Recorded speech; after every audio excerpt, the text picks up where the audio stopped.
Okay, Sox Springer Productions on the nervous system coming up here now. So today we're going to talk about the nervous system, in particular the brain in the different areas, because this is where all the activity goes.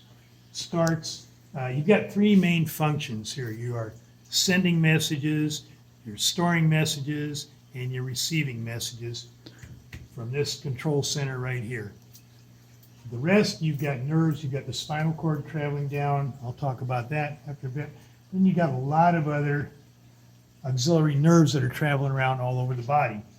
You know, from some of them are very short, going from the eye into the brain and your tongue and in your ear, where you've got some major senses going on right there. That's just a short distance for those. And then when you go down to your toes and out to your fingers, you've got a larger distance that you've got to travel, and you're connecting into the spinal cord going up into the brain.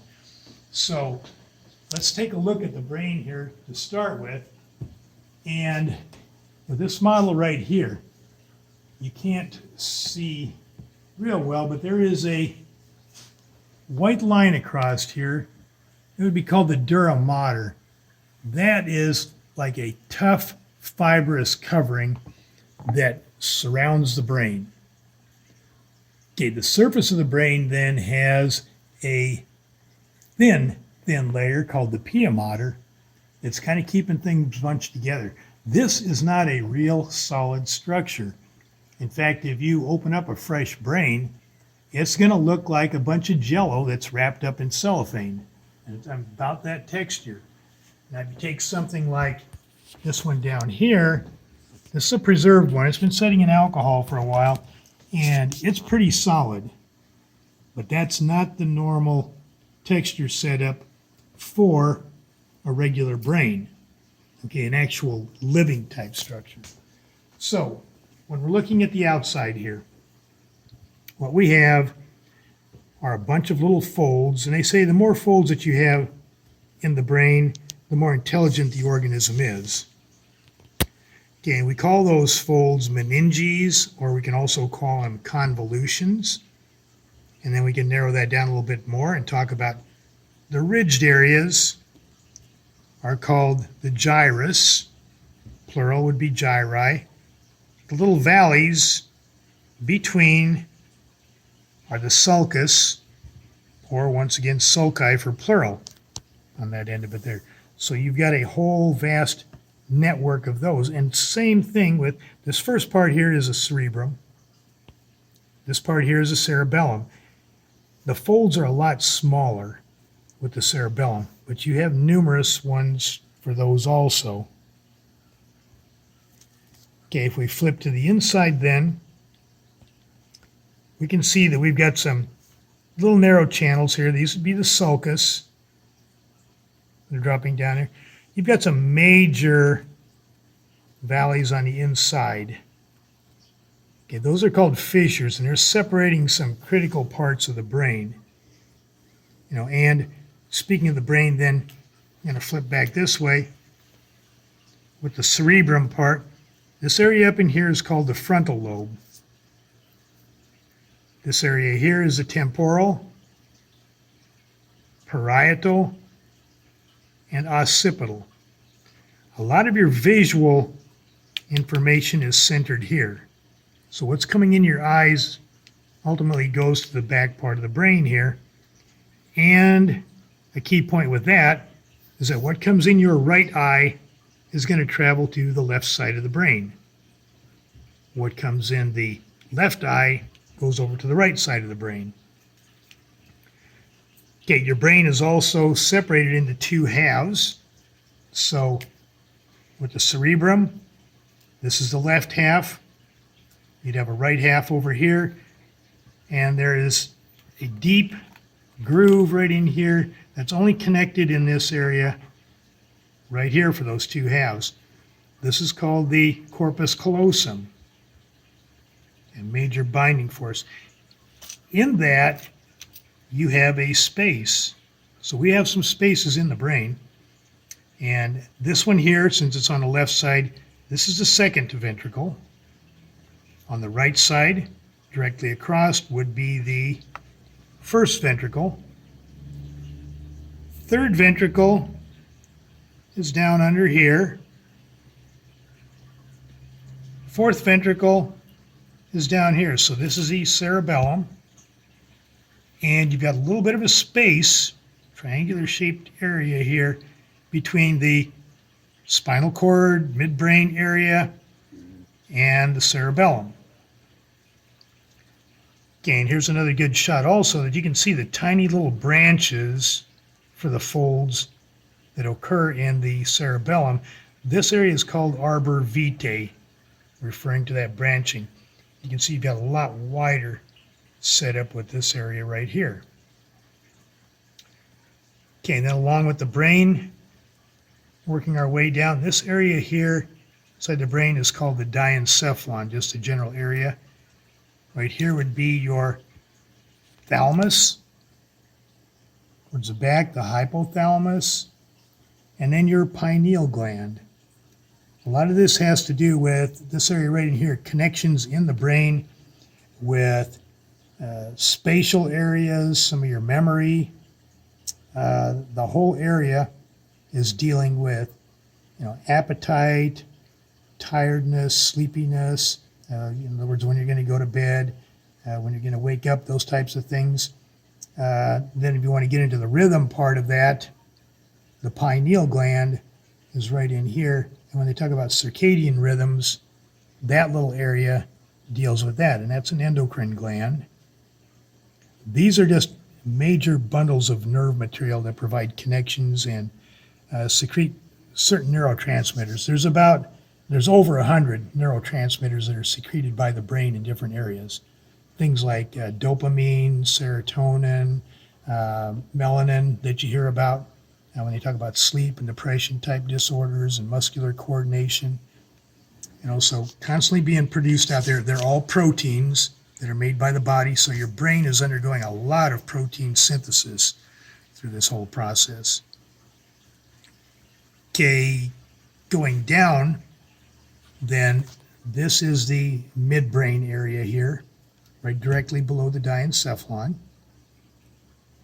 Right in this area here, you've got the pituitary gland.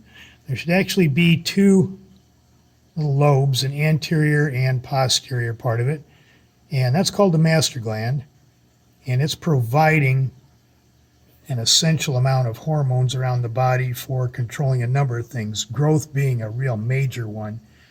Follicle stimulating hormone for females is another one. It also affects the ovaries and the testes, but that's located right in here.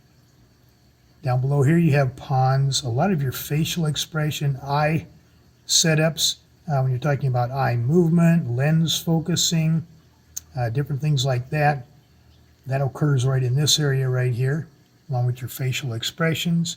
You work your way down to the medulla here, and you have a set of areas dealing with vital functions, swallowing, tasting, listening. There are 12 main cranial nerves that branch off this area and control a lot of those functions. Okay, and then we lead down to the spinal cord right here, which extends clear down to your tailbone. Okay, and your spinal cord is a relay setup. It's like stacking a bunch of Legos up and down through there, and it just processes down, processes back up. It's also responsible for the simple reflex. So if I touch something hot with my fingers and I pull my hand right away, that message shot from my hand to the spinal cord, back to my hand, stimulate the muscles there to pull it away, and then at the same time it's also transferring it up into the brain to tell me that that was hot or maybe painful. Same thing if I step on something sharp.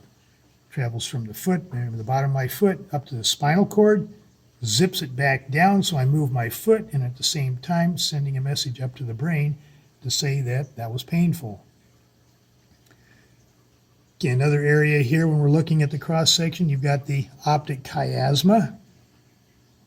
Okay, and that would tie into this area right here, but this goes directly to the eye. Large nerve cord there, your ocular nerve, that's traveling right directly into the eye right up here.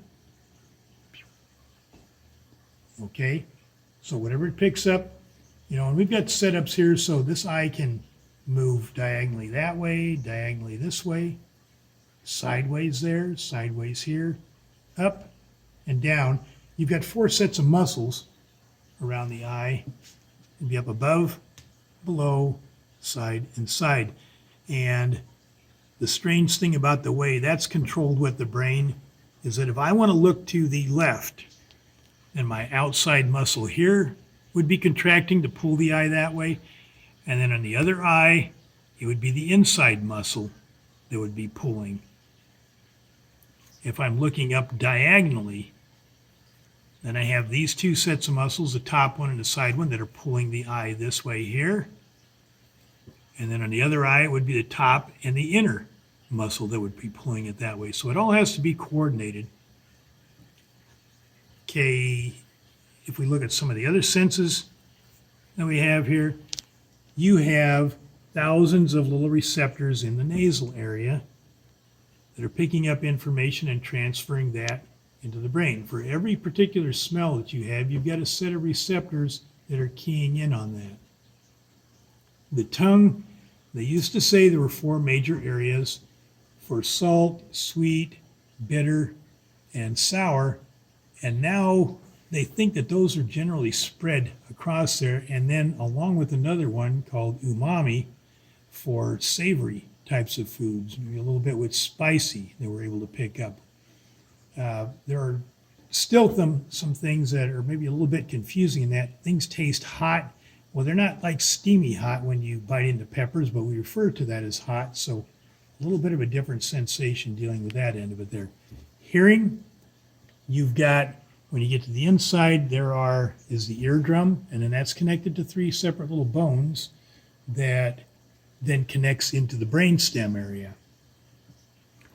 Okay, so this is the way the human brain is set up. And we're right in here. I had it this way, just showing spinal cord is traveling down. For a little bit of comparative anatomy, we have a sheep brain here that we're going to go over the different parts on. And you can see that it's set up different. The spinal cord travels out the back.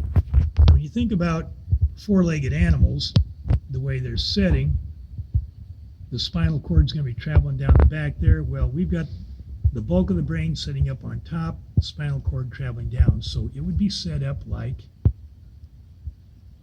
a little bit like this for us, just bunched up there. It's the same setup, just arranged a little bit different. So this particular animal, we've got it set up back here, and we can go over the same parts. Around the outside, you have the pia mater. We don't have the tough membrane, that's been removed. You can see the meninges or convolutions on the outside, the little ridged areas, the gyrus, the little valleys, the sulcus. If we look back to the inside, you can see where the little valleys extend down in there, and then you've got some longer fissures that are in there. The connecting area, same as with ours. You have the corpus callosum around here. This is the right side, where we were looking at the left side, left half of the cerebrum. And so this would be the first ventricle right in here. Third ventricle would fit in here. And then your fourth ventricle, this situation would be right in here. Okay, this area right in here would be the midbrain. Pons would be this bump right in here.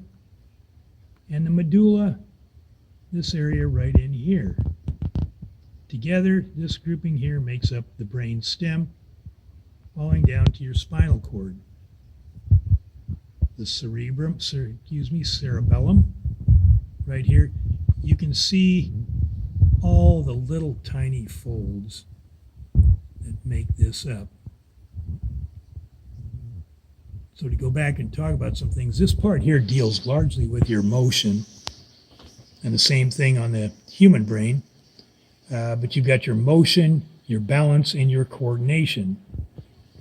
Balance referring to maintaining a center point of gravity, and your motion is pretty obvious, anything that's moving around there. Coordination is the ability to do something. Okay, this part here, occipital lobe. Temporal would be in, we'll turn it back this way. Temporal would be in this region right here. Parietal, and then frontal. A lot of your intelligence information is stored up in here. Emotional type behaviors right in here. And then the visual type. Now, keep in mind, everything has to work together. So if you pick up something, you see something, like this pen, for example, that image is coming back here. But you've got a number of things going on at the same time. You're looking at this, and if you were physically here to see this, you'd be able to estimate that it's about 7 inches in length. You know, about a good 1/4 inch thick. It's red in color. It's got white letters that pointed on the one end. You know that you're going to use this for writing, or in this case, I'm using it as a pointer. It's got a little cap on the end here that goes over the other end. All that information you already know. It's stored in your brain there, but as soon as I see this, I know that that's going on. Okay, so let's go back to the inside here with the sheep brain. And we have what they call the intermediate mass right in here, which would be the thalamus area on our brain. You've got the optic chiasma right here, which leads to the optic nerve right in here. Your olfactory lobe, we didn't see that on ours, but it's a little bit longer. Most animals are relying on their sense of smell for a lot of things. So let's extend out here and pick up the messages from the nasal area. And then we'll go to the inside. And this is where when you cut open and you hear about gray and white matter, you can see a definite difference here with the white matter and obviously the gray matter around here. And so what we have are nerves that have a myelin sheath around them that are making up this white material here. That myelin sheath wraps around the nerves as a little bit of an insulation protective type setup.